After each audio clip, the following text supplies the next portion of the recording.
안녕하십니까. 이슈이스타 4월 3일 순서 시작하겠습니다. 지난 순서에서 바이든이 감히 전 세계 기독교인들이 가장 성스럽게 여기는 부활절 날을 트랜스젠더의 날로 선포하는 선포문을 발표해 미국뿐만 아니라 전 세계의 기독교인들의 거친 비난을 받고 있는데요. 후폭풍이 아직까지 거셉니다. 이에 대해 대통령 바이든이 트랜스젠더 가시성의 날을 선포했다면 나는 기독교 가시성의 날을 만들겠다고 공언했습니다. 대통령 위스콘신 그린베이에서 진행된 2일 유세 현장에서 바이든은 도대체 뭔 생각으로 부활절을 트랜스젠더의 날로 선포한 것이냐, 이것은 기독교인들을 완전히 무시한 무례한 처사라고 말했습니다. 대통령은 재선된다면 매년 11월 5일을 기독교인의 날로 지정하겠다고 말했습니다.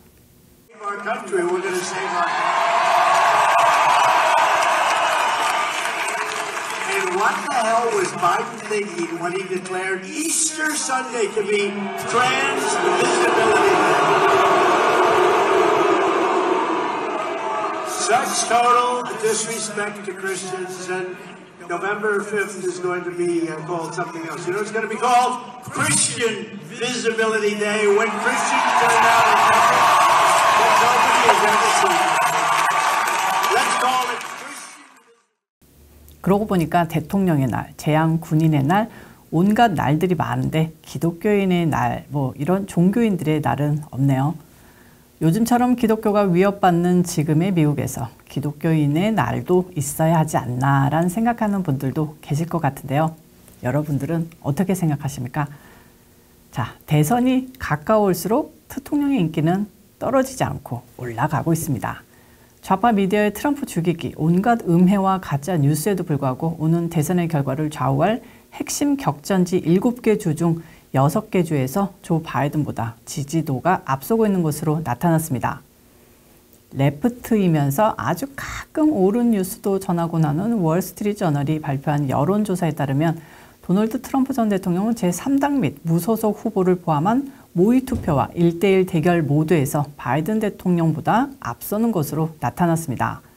경제에 대한 불만과 바이든의 직무 수행 및 봉사 능력에 대한 국민들의 의구심을 반영한 이번 여론조사에서 대통령 무소속 및 제3자 후보를 포함했을 때 노스캐롤라이나, 펜실베니아, 네바다, 미시간, 조지아 및 애리조나에서 바이든을 2에서 8%포인트 차로 앞서면서 선두를 유지했습니다.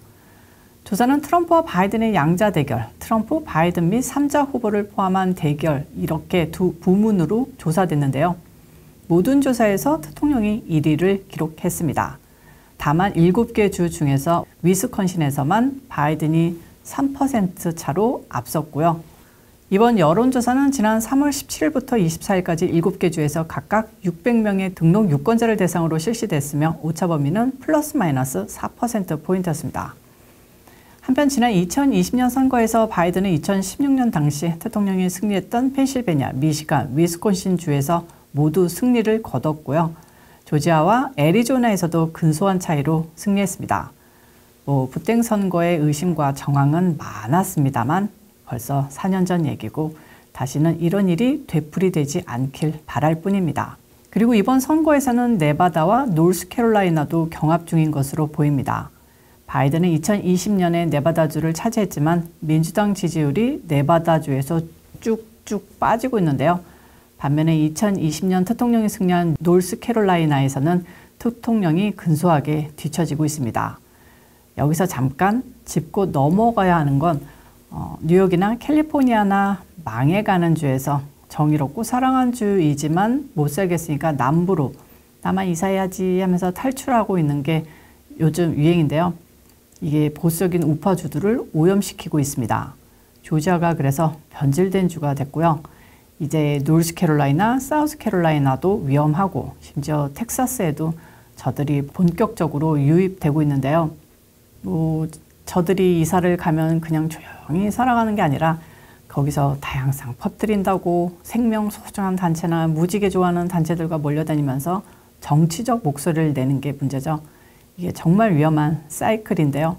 이렇게 레드 스테이트가 퍼플되고 퍼렇게 멍들면서 미국이 다시 위태롭게 되는 겁니다. 다시 좀 더 여론조사 결과를 보면요. 7개 주 모두에서 바이든의 직무 수행에 대한 부정적인 견해가 긍정적인 견해를 16%포인트 이상, 4개 주에서는 20%포인트 이상 앞선 것으로 나타났습니다. 대통령의 경우는 애리조나주 한 곳에서만 부정적인 평가를 받았지만 크게 부정적인 평가를 받은 건 아니고 부정적인 견해가 긍정적인 의견보다 1%포인트 더 많았습니다. 또한 어느 후보가 대통령직을 수행하기에 더 나은 정신적, 육체적 조건을 갖추고 있는지에 대한 질문에 대해서도 대통령이 48, 바이든이 28%로 트럼프 전 대통령이 바이든보다 훨씬 앞섰습니다. 이 부분에 대한 조사는 7개 경합주에서 2,100명의 유권자를 대상으로 실시했고 오차 범위는 플러스 마이너스 2.1%포인트입니다. 내용 빠르게 더 정리를 하자면 대통령은 7개 주 모두에서 이민, 인플레이션, 경제 문제를 가장 잘 처리할 후보로 바이든에게 두 자릿수 지지율로 앞섰습니다. 경제 부문 바이든 34대 트럼프 54%, 이민 및 국경 안보는 바이든 32, 트럼프 52, 낙태는 바이든 45대 트럼프 33%, 대통령이 되기 위해 필요한 정신적, 육체적 건강은 바이든 28대 트럼프 48%. 또한 여론조사에 따르면 스윙 스테이트 유권자들은 전국 유권자보다 경제에 더 집중하고 있는 것으로 나타났습니다. 최근 여론조사에 따르면 35%가 투표 선택의 가장 중요한 요소로 경제와 인플레이션을 꼽은 반면 2월에 실시한 저널의 전국 여론조사에서는 19%가 경제와 인플레이션을 꼽았습니다.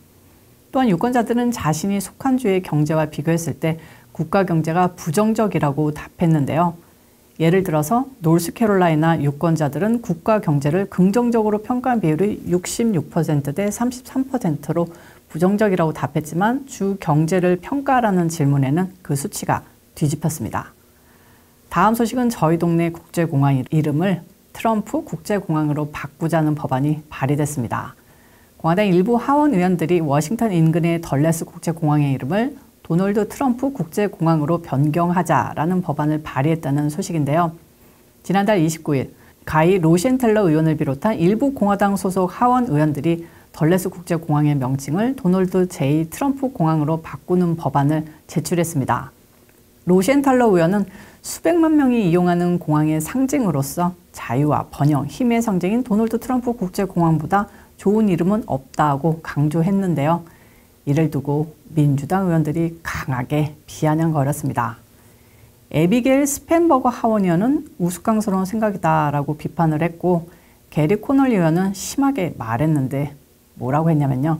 91개 혐의로 기소된 트럼프 이름을 붙이고 싶으면 감옥 중에서 찾아볼 곳을 제안한다면서 조롱했습니다. 공항 이름을 멋지게 바꿀 수 있으면 좋겠지만 사실상 공화당이 법안 발의를 했지만 공항 개명 법안 처리는 쉽지 않아 보입니다. 민주당이 우위인 상원에서 처리될지가 미칠 수 있고 의회에서 입법 절차가 마치더라도 바이든 대통령이 이 법안에 서명할 가능성은 낮아 보이기 때문인데요. 좀 아쉽습니다. 한편 워싱턴 DC에서 서쪽으로 25마일 떨어진 곳에 있는 덜레스 국제공항은 1962년 아이젠하워 행정부에서 국무장관을 지낸 존 포스터 덜레스 이름을 따 명명됐고요. 또한 주요 공항에 전직 대통령의 이름을 붙인 공항은 뉴욕 국제공항의 존 F 케네디 국제공항, 워싱턴 DC에 위치한 도널드 레이건 국제공항이 있습니다. 여기에 트럼프 국제공항이 하나 더 있어도 좋을 것 같은데요. 오늘 수다는 여기까지고요. 이곳은 봄비가 며칠째 내리고 있어서 기분이 좀 많이 다운이 됩니다. 여러분들은 기운 내시고 저도 좀 더 기운을 내고 다음 영상에서 다시 찾아뵙도록 하겠습니다. 여러분들 가시기 전에 좋아요 꾹 눌러주시기 바랍니다. 안녕히 계세요.